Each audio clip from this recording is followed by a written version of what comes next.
Señores, bienvenidos otra vez a Agentes del Cambio. Nuevamente le tenemos un contenido completo de nuevas informaciones y nos complace tanto a Juan José Mariñez como a Miriam Batista. Gracias, un placer, por supuesto, estar de nuevo en contacto con todos y todas ustedes. Hoy tenemos un invitado de primera. Juan José va a estar conversando en breve con Orlando Jorge Villegas, una persona con una trayectoria, a pesar de su juventud, muy destacada en la política y en la comunicación dominicana. Así que permanezca ahí con nosotros. Estamos desde los estudios de Voz Media Network, iniciando Agentes del Cambio.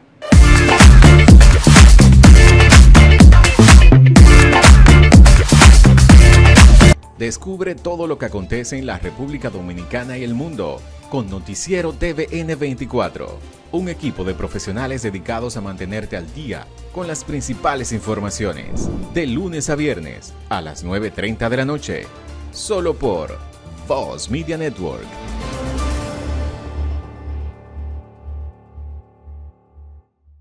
Ahora de la figura del presidente.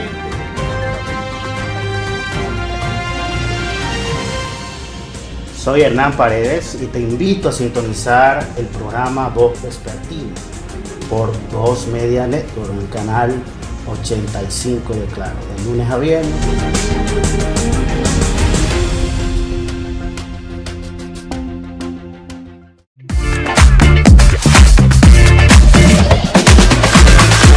Iniciamos con actualidad en el cambio y la República Dominicana se consolida como líder económico en América Latina, con un crecimiento del 5.6% en agosto y un acumulado anual de 5.1%, según el Consejo de Ministros encabezado por el presidente Luis Abinader. La inflación además se mantiene estable y las reservas internacionales superan los 14.000 millones de dólares. El país ha mejorado en transparencia y justicia en índices globales, reforzando su estabilidad económica y social. En otro orden, el presidente Luis Abinader destacó mejoras significativas en el acceso y abastecimiento de medicamentos a través de Promese-Cal. Además, incluye la expansión de las farmacias del pueblo, que ahora ahorran hasta un 96% en costos a millones de personas. Se han ampliado opciones para tratar enfermedades crónicas y complejas y el presupuesto para medicamentos de alto costo se ha elevado considerablemente, cubriendo patologías graves como cáncer y enfermedades raras.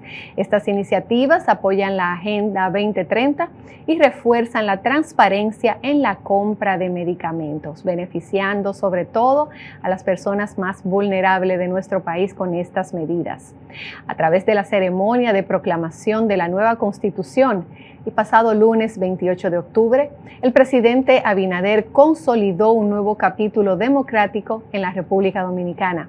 Al implementar esta nueva reforma constitucional que limita el continuismo en el poder, esta modificación refuerza la independencia del Ministerio Público y establece la alternancia en la presidencia como principio intocable.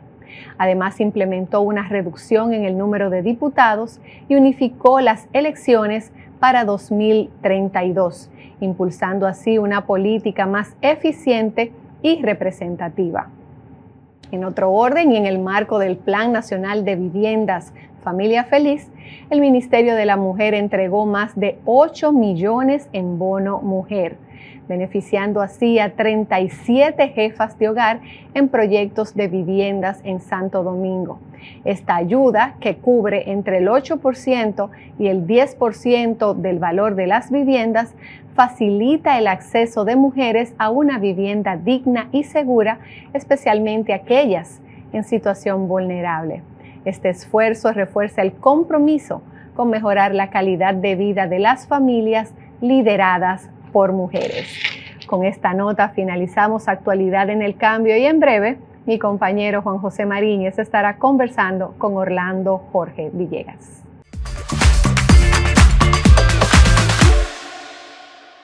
Inicia tu día actualizado con el programa matutino más completo de la televisión dominicana, Voz Matutina. Información actualizada y un enfoque imparcial en temas políticos, económicos y sociales. Comienza tu día de la mejor manera con Voz Matutina. Vívelo por Voz Media Network.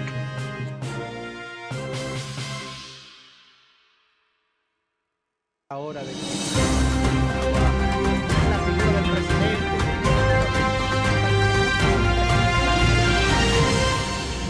Soy Hernán Paredes y te invito a sintonizar el programa Voz Vespertina por Voz Media Network en el canal 85 de Claro, de lunes a viernes.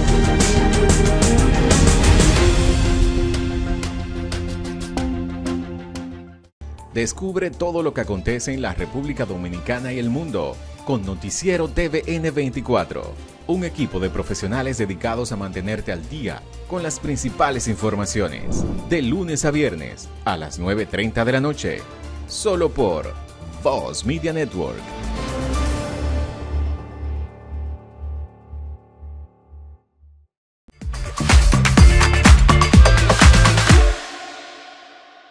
Bienvenidos a nuestro segmento Hacedores del Cambio. Como siempre, tenemos la oportunidad de recibir grandes invitados y grandes personalidades que son parte del cambio que estamos recibiendo positivo en nuestra República Dominicana. Y hoy tenemos el honor de recibir a un joven comunicador social, político, que fue parte de la Cámara de Diputado en la República Dominicana, y sobre todo una persona defensora de los derechos humanos y enemigo totalmente de las cosas mal hechas, que lo ha demostrado en toda su gestión y todo lo que viene haciendo. Con nosotros es un honor tener a Orlando Jorge Villegas. Bienvenido, Orlando. Gracias, Juan José, por recibirme aquí en Agentes del Cambio. Un honor poder compartir con ustedes en este espacio. Orlando, queremos saber, y vamos a entrar en la parte política, lógicamente, porque es donde tenemos que ir exprimiéndote de tu conocimiento y tus experiencias. Pero antes que eso, queremos saber, y principalmente para los jóvenes que están subiendo hoy día dentro de la política, profesionales, en el área de la comunicación, queremos conocer un poco más de ti, de Orlando. ¿Qué te inspira? ¿Cómo subes? ¿Y por qué de todas esas opciones que has tenido para poder enfocarte, dedicarte, tanto en tu carrera profesional como en otros ámbitos, eliges la parte política donde te has ido destacando más? Mira, la verdad que ha sido yo diría que un camino interesante, porque a pesar de venir de una familia política, de vivir diariamente en mi hogar lo que es la política, desde cuando yo vivía con mis abuelos, o sea, vivíamos en dos casas en una misma propiedad, entonces desde muy joven siempre estuve alrededor de muchos políticos, de Peña Gómez, de Atoy de Camps, de otras figuras del entonces Partido Revolucionario Dominicano. Y con mi padre, pues evidentemente compartí muchos momentos vinculados a su carrera política. Sin embargo, yo tuve una época que no me gustaba la política. La rechazaba. Yo entendía que era perder tiempo, que era como que vi momentos también difíciles en mi casa. Dentro del marco de la política, vi deslealtades, vi momentos de desgracia. Entonces uno, como más joven todavía, decía, pero ¿y cuál es la necesidad de estar en esto? Y para que tú veas cómo son las cosas de la vida, el haber entrado a los medios de comunicación, haber hecho una carrera en los medios, me dio otra perspectiva, fuera de la de mi casa, de lo que es la política y la importancia de uno involucrarse en los temas de nuestra sociedad. Como periodista, luego como director de medios de comunicación, uno tenía que involucrarse en los temas de la sociedad. Cuando uno hace, por ejemplo, este mismo ejercicio que estamos haciendo de comunicación, uno tiene que emitir opiniones, uno tiene que vincularse a algunos temas sociales. Tú mencionabas, por ejemplo, los derechos humanos, esa es una temática, pero en fin, uno se vincula a temas en el ámbito de la comunicación y yo me fui vinculando con algunos temas. Me vinculé al tema de seguridad, me vinculé al tema de tecnología, me vinculé al tema de los emprendedores, de cómo nosotros en República Dominicana teníamos que facilitar la vida a los emprendedores. Y en mi paso por esa carrera profesional en el mundo de los medios de comunicación, más yo te diría la experiencia del hogar, de un hogar político, mi inclinación hacia la política se fue haciendo cada vez más evidente. Y por eso entonces, en un momento donde ya yo había tenido una carrera interesante en los medios como periodista, como editor, como director, pues tomé en el sector privado, inicié mis emprendimientos. Y ahí comencé a pagar impuestos, ahí comencé a pagar TCS, y entonces tú te ibas dando cuenta y tú decías, wow, espérate, ya es toda otra realidad. Y me di cuenta, Juan, que no bastaba solamente con opinar en mis medios, no bastaba solamente con protestar en aquel entonces en la Marcha Verde, en la del 4%, había que involucrarse en la toma de decisiones y por eso entonces doy el paso a militar ya propiamente en el Partido Revolucionario Moderno. Estuve 4 años en la Cámara de Diputados, donde me siento orgulloso del paso que dimos, donde pude concertar varias iniciativas que fueron parte de mi agenda legislativa, donde colocamos temas en esta sociedad que nadie hablaba, como por ejemplo la alerta Amber, que tiene que ver con los desaparecidos, sí, claro. El teletrabajo, de lograr una regulación realmente propia para el teletrabajo, los deportes electrónicos, nuestra ley que fue aprobada de Política Nacional Antidopaje para el deporte olímpico. Y si te fijas, son temas muy vinculados a los temas que en mi quehacer profesional de alguna manera también me impactaron en ese camino, y por eso creo que me motivé a entrar a la política, a ser parte de la toma de decisiones en nuestra sociedad. De esos proyectos que mencionaste, esas leyes que acabas de mencionar y proyectos que tuviste, y como legislador conocemos tu gran aporte y tu gran trabajo, pero ¿cuál te hizo sentir más orgulloso? ¿Cuál tú recuerdas y recordarás siempre como un aporte de Orlando Jorge Villegas a la sociedad dominicana durante ese periodo? Mira, tu pregunta es muy interesante, nadie me lo había hecho, porque uno presenta como carta de resultados los proyectos que uno logra que se aprueben, no solamente en la Cámara de Diputados, sino en el Senado, y que luego sean una ley. Evidentemente, si desde ese punto de vista hablamos, el proyecto de ley de Política Nacional Antidopaje para el deporte olímpico fue un momento cumbre de mi carrera como legislador, porque fue el primer proyecto de ley, y de hecho el único que se me aprobó en el cuatrienio anterior. Es muy difícil que le aprueben un legislador un proyecto de ley. La gente muchas veces no lo sabe, no lo entiende. La burocracia del Congreso, los consensos, los temas prioritarios que a veces hay, chocan con la agenda legislativa, particular de un legislador. Sin embargo, nosotros logramos que esa iniciativa, que es súper importante para el país, se conociera en ambas cámaras, fuera aprobada y promulgada por el presidente de la República en julio del año 2023. Ahora bien, eso por el lado de resultados concretos, digamos, en el ámbito legislativo. Sin embargo, yo tengo que decirte que el lograr establecer en la agenda nacional temas que, aunque lamentablemente los proyectos que sometimos no fueron aprobados, no porque hubo un voto negativo, sino simplemente la burocracia quizás se los puso varias trabas en el camino. Pero lo que es para mí el proyecto de ley de alerta Amber fue un momento también, yo diría, de mucha emoción, porque logramos primero visibilizar el tema en la sociedad dominicana, que incluso el propio presidente de la República emitió una resolución administrativa iniciando el proceso para que se cree la alerta Amber. Nosotros, claro, luego nos integramos en la mesa de trabajo de la Policía Nacional que le creó el propio presidente, y parte de las metas de esa misma mesa y digo porque el proyecto está disponible para cualquier legislador que lo quiera utilizar, que lo quiera volver a someter, que se conozca eso como una ley. Claro, como te digo, como se visibilizó el tema, el Poder Ejecutivo tomó una iniciativa muy buena, que es la Brigada de Alerta Amber. Y esa brigada está trabajando. De hecho, esa brigada ya ha hecho planes pilotos de operativos de búsqueda y rescate de menores desaparecidos. Y han sido exitosos esos procesos con protocolos que la policía ha establecido con la ayuda de los Estados Unidos, que evidentemente la alerta Amber nace en Estados Unidos. Aquí, para que tú sepas, se le colocará otro nombre, pero sí, claro, nosotros lo sometimos como alerta Amber porque es prácticamente ya un término universal que se maneja en varios países. Pero mira, el haber visibilizado ese tema, el haber estado con los padres de hijos que han estado desaparecidos, algunos han aparecido, otros lamentablemente no, el haber sido recibido por diferentes autoridades del gobierno que realmente le pusieron caso al tema. Yo tengo que mencionarte al entonces ministro de Interior, Jesús Chu Vázquez, que nos recibió, nos dio todo el apoyo.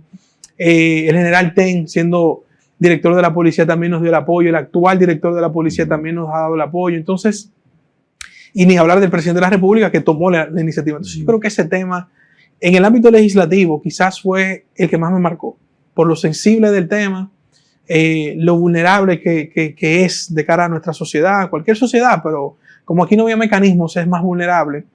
Y el poder visibilizar el tema, que yo siempre lo digo, Juan, y lo repito, no fue una idea de Orlando Jorge Villegas, fue una ciudadana de mi circunscripción que un día me tocó la puerta, me llevó el proyecto. Como madre, ella no ha sufrido ninguna situación de desaparecidos, pero es una persona con conciencia social.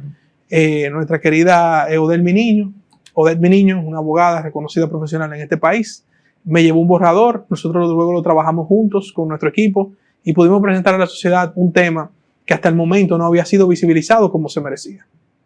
Mira, y me imagino que, como dice, el contacto con esa situación y la sensibilidad que eso conlleva, ¿te marcó? Bastante.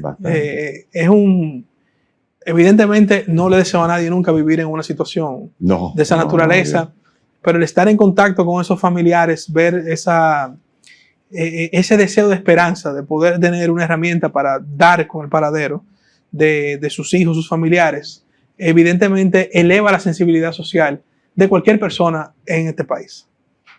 Orlando, en materia de comunicación política y aprovechando tus conocimientos de comunicador, ¿qué oportunidades piensas tú que tiene el gobierno y tiene también el partido a futuro en este segmento, en lo que es la comunicación, lo que es la conexión tanto con el ciudadano, en lo que es la parte de gobierno, y con los partidarios en lo que es la parte de política? Y te hago esta pregunta precisamente enlazando un poco al proyecto de la alerta AMBER. Estuvimos hablando que hay mucha gente que no tiene conocimiento de algunas cosas, como mencioné hace unos minutos, yéndonos a lo que es la parte del Congreso, que comentaste que es muy difícil promulgar una ley, pero el ciudadano no conoce los mecanismos ni qué tan difícil puede ser o es. ¿Qué piensas tú al respecto? ¿Qué oportunidades tú crees que pueden haber? Voy a comenzar de esa pregunta hacia atrás. Ajá. Yo creo que, y mira, nosotros antes de terminar el periodo anterior legislativo, o sea, lo que tuvimos en el 2020-2024, aprobamos algunos aspectos del reglamento de la Cámara que agilizan los procesos legislativos. Porque definitivamente la Cámara, esto no es un tema de este periodo, es histórico, tiene una burocracia muy grande para que un proyecto, desde que comienza hasta que llega al Pleno. Y acuérdate que luego que se aprueba en el Pleno, en el caso de los diputados, cruza el Senado y viceversa. Entonces la burocracia es muy grande y entonces se tiende a juzgar al legislador por su efectividad en la aprobación de proyectos de ley. No deja de ser un indicador. Sin embargo, el rol del legislador va mucho más allá que simplemente presentar un proyecto y que luego se convierta en ley. O sea, el legislador propone el proyecto, el legislador participa en comisiones, el legislador en el Pleno hay una dinámica de discusiones que también participa. El legislador tiene su papel de representante y su papel también de... Acuérdense que nosotros, los legisladores son representantes, legisladores y también rinden cuentas. Entonces, al rendir cuentas, tú tienes que exigir eso también dentro de tu rol como legislador. O sea, el legislador cumple muchos roles.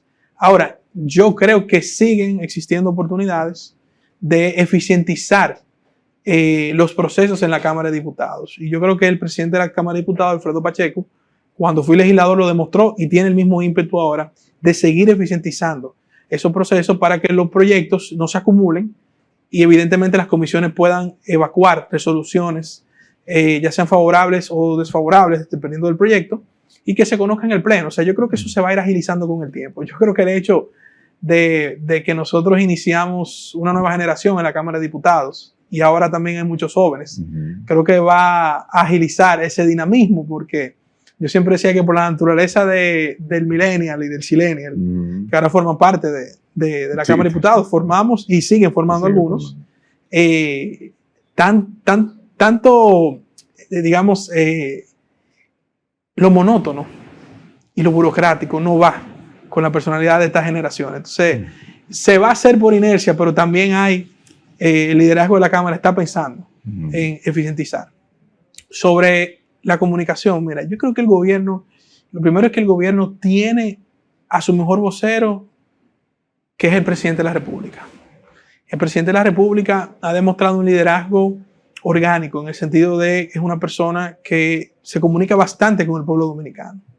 Teníamos otros liderazgos con estilos diferentes, uno que casi no hablaba, el otro hablaba muy técnico, muy intelectual, y teníamos al presidente Hipólito Mejía, que sí también tienen un estilo muy natural de comunicarse con los ciudadanos. Entonces, en el caso de Luis Abinader, creo que es el mejor vocero que tiene su propio gobierno. Hay que apoyar más al presidente en la comunicación gubernamental en cuanto a refiere a los ministros, asumir las posiciones del presidente, defenderlas. Mira, ahora tuvimos un proceso de reforma fiscal y los ministros que salieron a defenderle hicieron un gran trabajo. Me hubiese gustado ver otros ministros también haciendo ese papel también, otros dirigentes del Partido Revolucionario Moderno defendiendo algo de su propio gobierno. Pero yo creo que en ese aspecto y en estos años que vienen, los segundos periodos tienen una naturaleza diferente a los primeros periodos. Al presidente hay que apoyarlo en su gestión, hay que defenderla, y la clave de la comunicación es que sea unísona. Es decir, si el presidente anda en esa dirección, todos los funcionarios, todo el que participe del gobierno y que sea dirigente del PRM debe de defenderlo ante los medios, ante la opinión pública, porque esa es la manera que se demuestra fuerza. Y cuando digo fuerza, la fuerza de la unión, la fuerza de un gobierno que tiene un mismo norte. Y yo creo que esa es la gran oportunidad que veo desde el punto de vista al gobierno. Del partido, el partido tiene también muchas oportunidades a nivel de comunicación. Nosotros somos un partido grande, somos un partido que tiene diferentes generaciones, que compartimos diferentes ideales. Lo bonito del PRM precisamente no es una dictadura ideológica, sino que se comparten diferentes opiniones. Creo que por eso hemos logrado también ser exitosos. Hay un relevo actual y futuro que se está preparando para seguir dirigiendo la República Dominicana, pero nosotros tenemos que tener más contacto con la sociedad. Yo creo que el partido que normalmente, y eso pasa con todos los partidos, opera como una maquinaria electoral, se olvida de una parte de su militancia de los ciudadanos en un momento que no hay elecciones. Entonces, el gran reto de nosotros es, aún no habiendo un proceso electoral, mantenernos comunicados con los diferentes sectores de la sociedad, demostrar que lo que nosotros predicamos lo hacemos, que tenemos esa flexibilidad de escuchar, de sentarnos, de oír críticas. También eso es parte de la política. Entonces, yo sí creo que el partido tiene una gran oportunidad de redireccionar su comunicación hacia los diferentes sectores de la sociedad en un momento donde la región está llena de populismo. Las personas tienen una desconexión con la política. Y yo creo que el PRM tiene talento suficiente para conectar con los diferentes sectores de esta sociedad, con las diferentes generaciones, pero tenemos que trazar un plan para que sea permanente, que no solamente sea en época electoral. ¿Crees tú que hay un antes y un después en la historia política y de estructura gubernamental y manejo de gobierno con Luis Abinader? Definitivamente. Lo primero es el estilo del mandatario, o sea, ese estilo cercano, llano, asequible, no lo habíamos tenido en la República Dominicana en los últimos gobiernos. En segundo lugar, Luis tiene algo, y digo Luis, pero el presidente Abinader tiene algo que es muy bonito para estos tiempos, que es una persona que escucha. Entonces, tiene la humildad suficiente de reconocer si se cometió un error, si se cometió una pifia, no tiene vergüenza de admitirlo, lo cual demuestra su humanidad dentro de lo que es ser presidente de la República. No se cree un dios, ni tampoco sus funcionarios. Si tiene que tomar decisiones duras, la toma.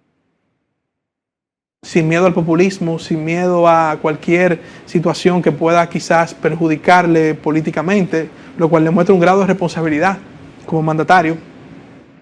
Y yo creo que sobre todo, al abrir las puertas a una nueva generación, a dirigir la rienda del Estado, el ciclo político que Luis Abinader ha abierto apenas comienza. Entonces, yo creo que evidentemente hay muchas obras de las cuales se pueden hablar de su gobierno. Yo creo que el presidente se ha enfocado también bastante en institucionalizar el Estado dominicano.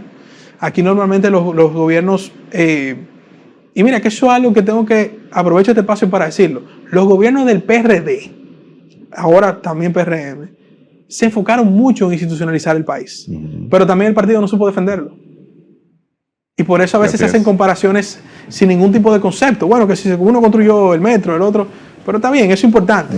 Pero, ¿y en cuál gobierno aquí se hicieron? Primero, ¿en cuál gobierno aquí se definió lo que era la libertad de expresión, lo que era la democracia con don Antonio Guzmán? Por mencionarte, los derechos humanos se respetaron en este país con don Antonio Guzmán. En el gobierno de Salvador Jorge Blanco, los programas de vacunaciones que se hicieron comenzaron, lo que existen hoy comenzaron en el gobierno de Salvador Jorge Blanco. Lo que conocemos hoy como el turismo y las zonas francas, esa economía de servicios, fue Salvador Jorge Blanco. Y puedo mencionarte otras cosas más, pero don Hipólito Mejía. Lo que es la ley de seguridad social, probablemente la ley más importante que tiene este país en los últimos 24 años, se la debemos al gobierno y a la visión de Hipólito Mejía y el equipo que en ese momento dirigía el país. Entonces, yo te puedo mencionar varios aspectos de legados institucionales de este país, de visión a largo plazo, pero el partido no ha sabido defenderlo. Entonces, en el caso de Luis Abinader, su legado, que incluye múltiples cosas, pero tiene un legado institucional de dejar un país más decente, una administración pública más decente, eso hay que comunicarlo y hay que defenderlo. Porque yo creo que lo que el presidente está dejando a este país es una clase política más decente, una clase política más consciente de lo que hace. Ya aquí no hay espacio para las diabluras, escúchame el término, pero esa es la visión de Luis Abinader. Él va a dejar obra, va a dejar carretera, va a dejar túneles, va a dejar puentes, va a dejar líneas del metro, todo eso está bien. Pero eso, sin un país más avanzado mentalmente, que es lo que él está intentando hacer con esta sociedad, no tiene sentido. Y sumo lo siguiente, uno de los grandes legados y de las acciones que ha hecho el presidente Luis Abinader es ser el precursor de la transición generacional en la política de la República Dominicana. Por eso decía que él abrió un nuevo ciclo.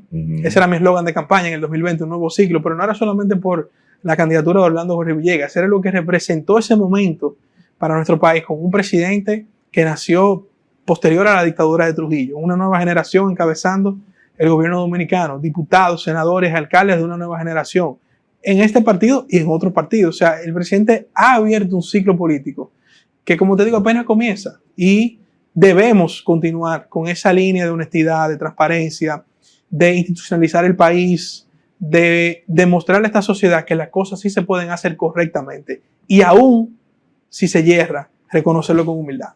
Excelente. Orlando, el PRM, sabemos que todavía es muy prematuro para hablar de la candidatura del 28, lógicamente, pero sí entendemos que hay que ir preparando para que el partido se mantenga como partido de gobierno y seguir sumando los grandes beneficios que estamos recibiendo. Se está trabajando internamente en el PRM con su base para mantener lo que es la estructura del PRM a partir del 28. Sabemos que hay varias personas interesadas en aspirar, varios aspirantes. ¿Cuál de estos, en general, sin mencionar nombres en general, porque es un listado grande, tú entiendes que garantiza el legado del presidente Luis Abinader? Y otra pregunta importante, ¿qué está haciendo el PRM en prevención para evitar rupturas internas en cuanto a cada uno de los intereses políticos que tienen internamente? Yo pienso que todos los que han anunciado o han demostrado algún nivel de interés en la candidatura presidencial del 2028 tienen toda la preparación y, digamos, las capacidades necesarias para ser candidato y ser presidente. Yo, en lo particular, lo he dicho desde el día 1, apoyo a Eduardo Sanz Lobatón Yayo, que para mí no solamente quizás es el más cercano a Luis Abinader, es la persona que puede continuar ese legado, pero él tiene sus propios atributos también. Y es una persona que a este partido le ha demostrado que le duele. Es una persona que salió a defender la reforma fiscal ahora en un momento difícil. O sea que, como yo siempre he dicho, está en las buenas y está en las malas. Pero le ha dado respuesta a la base del partido también. Mantiene contacto con la estructura nacional. Se reúne con senadores, con diputados, con alcaldes. Es un jugador, como decimos los fanáticos de Grandes Ligas, de 5 herramientas. Ese, para mí, es la persona a quien yo estoy apoyando para ese proceso. Y de ahí cruzo a tu segunda pregunta. ¿Cuál ha sido el error histórico de esta organización política? Las divisiones. Las divisiones. Entonces, esa generación que ahora se proyecta a continuar después de Luis Abinader, donde está Yayo, está Carolina, está David Collado, está Wellington Arnaud, está Tony Peña, Guido Gómez, etc. Un grupo de compañeros con aspiraciones muy válidas e importantes, porque le dan dinamismo también al partido. Nosotros tenemos que demostrar que tenemos la capacidad de unificarnos cuando uno de ellos sea el candidato. Claro. Si esa capacidad de unión se demuestra, la sociedad va a ver la señal de que aquí no se está relajando con el poder, ni de que las apetencias personales están por encima de la colectividad. Yo creo que ese es el gran mensaje que tiene que mandar el partido.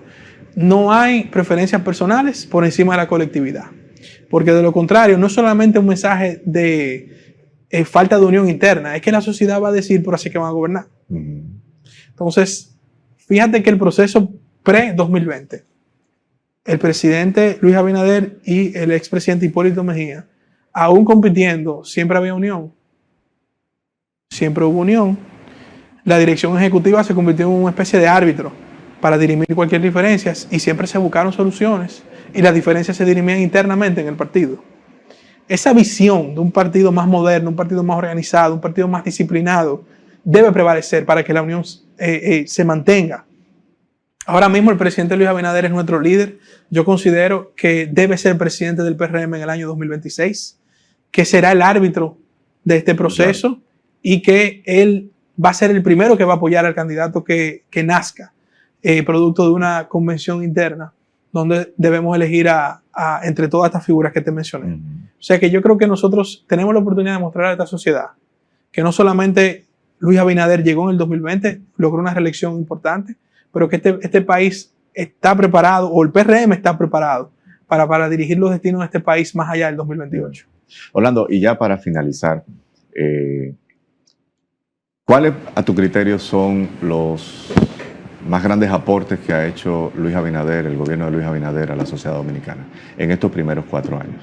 Mira, yo voy ya a ni mencionar prácticamente los momentos de crisis donde el presidente demostró su capacidad de liderazgo en momentos convulsos, como lo fue el COVID, como lo fue la guerra de Ucrania y otras situaciones externas que evidentemente han golpeado al mundo y a la República Dominicana. Pero yo te mencionaré algunos aspectos donde el presidente Luis Abinader le ha colocado al país en posiciones y en situaciones muy importantes. Primero, yo te diría, y me voy a algo muy social, que es la cobertura de seguridad social de los dominicanos. A través del SENASA ya hay casi 3 millones de afiliados.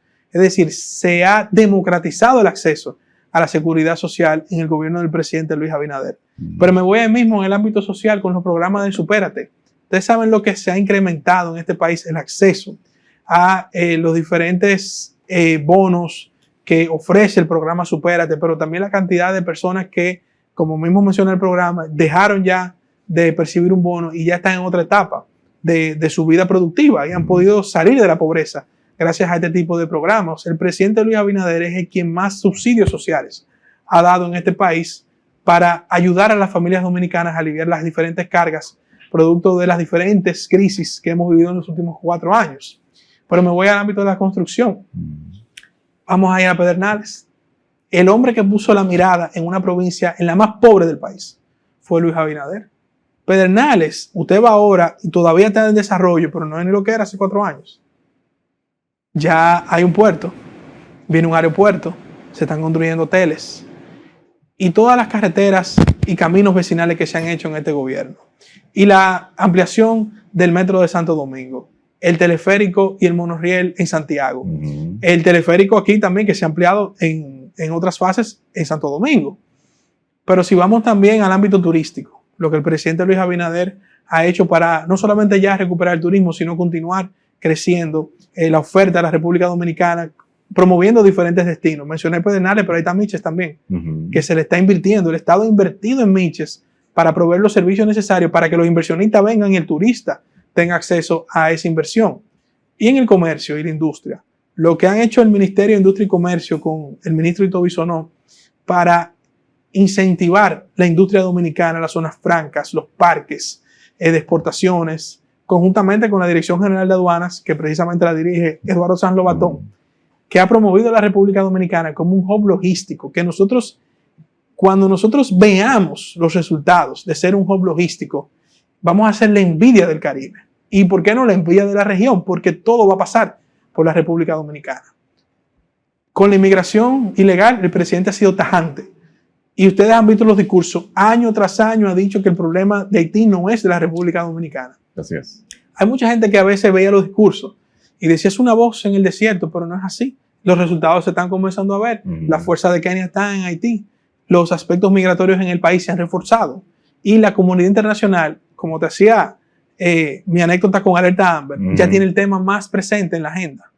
Entonces yo creo que el presidente te ha quizás esbozado varios aspectos en 2 o 3 minutos de un gran legado que tiene Luis Abinader y que faltan todavía 3 años y 10 meses. 10 meses, ¿no? O sea, falta mucho tiempo para que ese legado siga creciendo y nosotros poder darle a este país, dejar a este país mucho mejor que lo que lo encontramos. Yo pienso que el mayor, a mi criterio, el mayor de los legados fue el candado a la Constitución para marcar 8 años únicamente lo que son los periodos de gobierno.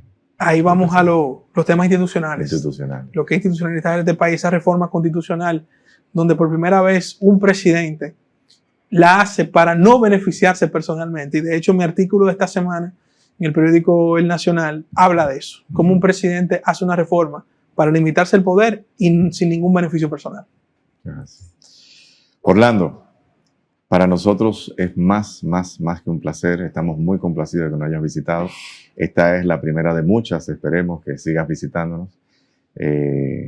Muchas gracias por acompañarnos el día de hoy.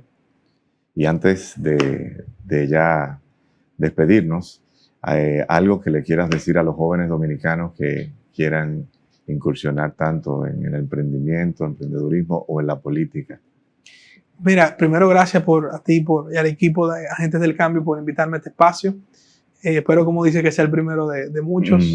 Mi mensaje a la juventud dominicana, a las nuevas generaciones, es que no perdamos la esperanza en el país. Yo sé que a veces las etapas de la juventud y de momentos, de ciertos momentos de la vida, generan quizá ansiedad, generan algún nivel de desesperanza, pero nosotros estamos en un país que ahora mismo, como me dijo un amigo de chileno, es la Constantinopla del Caribe, es decir, donde todos quieren venir. Pero nosotros tenemos que ser positivos con nuestro país, tenemos que vender el éxito de la República Dominicana y tenemos que ser parte de ese éxito. A veces quizá el éxito no llega en un día, no llega en 2 días, ni en 3, ni en 4. Pueden durar meses y años en llegar, pero si nosotros somos perseverantes, apostamos a este país, apostamos a un gobierno decente, a la clase política decente, veremos que esto no se volverá, Dios mediante, ni una Venezuela, ni otros países de la región que están en desgracia. Pero para eso tenemos que estar presentes, ser parte de las decisiones, invertir y apostar a este país. Orlando, muchas gracias. Gracias a ti. Gracias. Señores, y hasta aquí nuestro segmento Hacedores del Cambio. Muchas gracias. Ahora de la figura del presidente.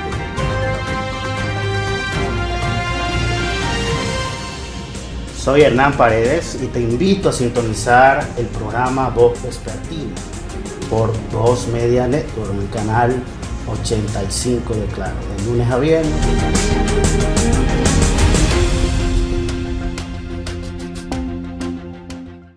Descubre todo lo que acontece en la República Dominicana y el mundo con Noticiero TVN 24, un equipo de profesionales dedicados a mantenerte al día con las principales informaciones, de lunes a viernes a las 9:30 de la noche, solo por Voz Media Network.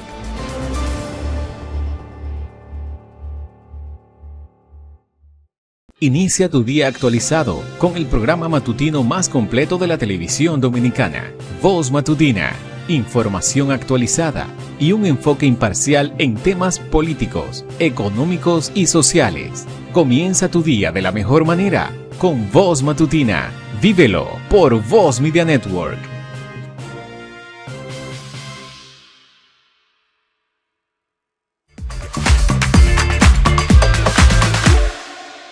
Y hasta aquí nuestro episodio de Agentes del Cambio. Como siempre, Juan José Mariñez y Miriam Batista se despiden de todos ustedes. Gracias por su compañía durante este tiempo, por haber estado en contacto con nosotros y gracias sobre todo por los comentarios que estamos recibiendo de ustedes sobre el contenido que estamos preparando. Sigan escribiéndonos, síganos indicando a quienes ustedes quisieran escuchar que esté aquí en el set conversando con nosotros y así lo gestionaremos. Un abrazo caluroso para ustedes de nuestra parte y los esperamos la próxima semana en Agentes del Cambio. Recuerde seguirnos a través de nuestras redes, Agentes del Cambio RD, y de volver a ver este programa en el momento que usted guste o recomendarlo a través de nuestro canal de YouTube. Hasta pronto.